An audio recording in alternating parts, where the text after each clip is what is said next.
বলবো যে আপনারা যে যাদের তেল দেওয়া শুরু করে দিয়েছেন, যে সময় আবার তারা পাওয়ার আসবে সেই সময় দেখবেন আপনার তেল শেষ হয়ে গেছে, আরেকজনের তেল দিয়ে আগায় গেল গিয়া। এই আপনার তেলটা আপনারা রিজার্ভ করে রেখে দেন। এখন আপনারা আমাদেরও তেল দেওয়া দরকার নাই, কারো তেল দেওয়া দরকার নেই। এই তেলটা বাজারে থাকলে জিনিসপত্রের দাম কমবে। বুঝতে পারছেন? আপনারা এই তেলবাজিটা একটু আপনাদের বন্ধ করতে হবে। আমি আবার আরেকটা ইনস্ট্রাকশন আমি দিয়েছিলাম যে সিভিল ড্রেসে কাউকে অ্যারেস্ট করা চলবে না।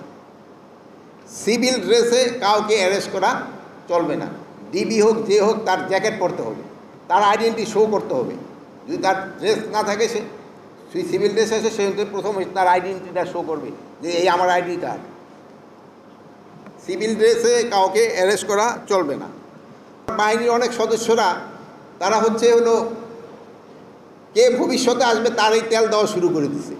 এই জন্য আমরা আইজি মহোদয়কে আমরা ইনস্ট্রাকশন দিছি যারা ভুয়া মামলা করবে তাদের এগেনস্ট অ্যাকশন নেওয়ার জন্য। ভুয়া মামলাকারীদের আমরা কোনো অবস্থায় ছাড় দিব না। সব ভুয়া মামলাকারীদের আমরা আইনের আওতায় আনব। আর এর সাথে সাথে আরেকটা, যে দোষী সেও ছাড় পাবে না, কোনো দোষীকেও ছাড় দেওয়া হবে না। প্রতিটা পদক্ষেপে ঘুষ।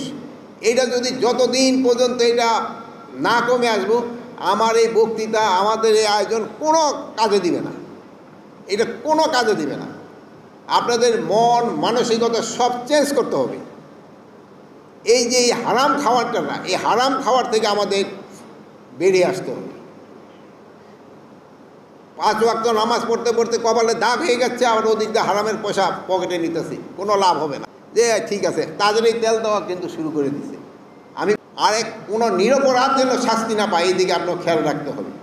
আগে আপনারা দেখছেন যে পুলিশ বাদী হয়ে কেস দিত, 10টা নাম আর 300 200 বেনামি। এইটা এখন পুলিশের থেকে চলে গেছে আপনার মানে হিসেব সিভিলে।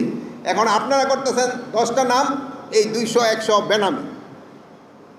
এই যে এইটা করে এই যে মানে যারা দোষী না তাকেও আপনারা নাম দিয়ে আমাদের কিন্তু ইনভেস্টিগেশন করতেও ডিফিকাল্ট করতেছেন, এবং অ্যাকচুয়াল কালপিটও কিন্তু বের হয়ে যাবে।